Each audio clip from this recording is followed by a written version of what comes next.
This is an Elgin rebuilt.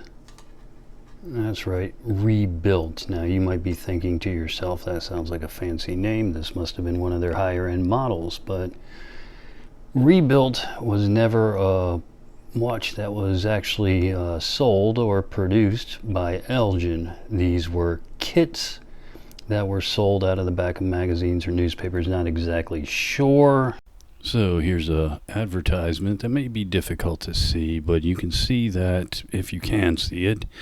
Up top it says you can get the rebuilt kit, and at the bottom it says rebuilt movements with brand new cases. I don't know exactly how it was working at the time. All I know is what people have said on blogs, and this is the only advertisement I could find online.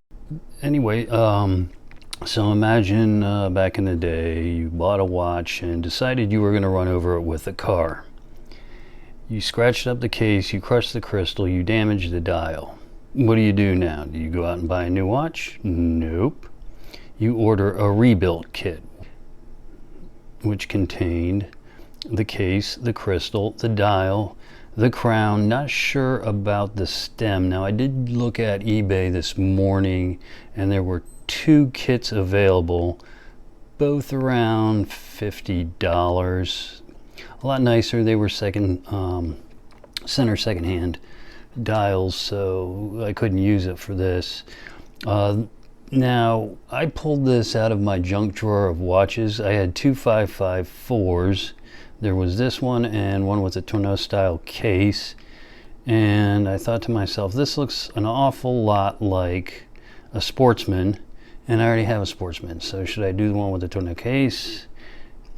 I said no, I'm going to do the rebuilt, because the rebuilt I think is more of an interesting part of history, and I just thought that it was kind of a cool thing to have. You don't see them very often. Like I said, there are 2 kits available, and I'm sure that, you know, there's several of them floating around, but this is the only one that I've ever come across, so I decided that I would go with this one. So the tonneau was used as a parts watch to bring this one back to life. Anyway, this is a stainless steel case, 33 millimeters, lug to lug, 40.87. The lug width is 18 millimeters, and the thickness is pretty thin. It's only 10. I think it's like 10.3, but anyway, so there's what the back looks like. Like I said, the case was part of the kit, so you can see it says 100% waterproof tested, 1308, all stainless steel, anti-magnetic shock protected. And it is an interesting little looking watch. You can see there is a little bit of the radium burn on the dial. I was thinking about the hands and reluming those, but I'm going to leave it the way it is. The minute hand's fine. Hour hand has that spot missing. So that's not a bad looking watch at all. You see it says waterproof, Elgin rebuilt. Alright, there it is. That's the 554 movement.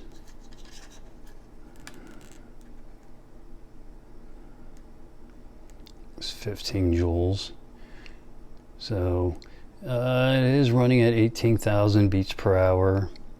Has a 38-hour power reserve for the 554. And these movements were produced between 1940 and 1951. I'm not sure when they started putting out the rebuilt kits. So you can look at the inside. Absolutely nothing.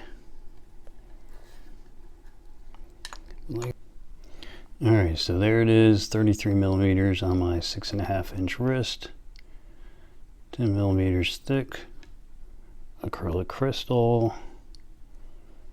Not a bad looking watch. And of course, like I said, the hands did not come with the kit, so the hands would have been from the person's original watch. And obviously to get that radium burn, they would have had it sitting at, what is it, about 337 for some period of time, because that's not something that happens overnight.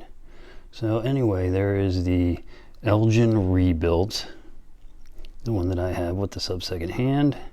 If you enjoyed this video, click like, subscribe, comment. Thanks for watching, and bye.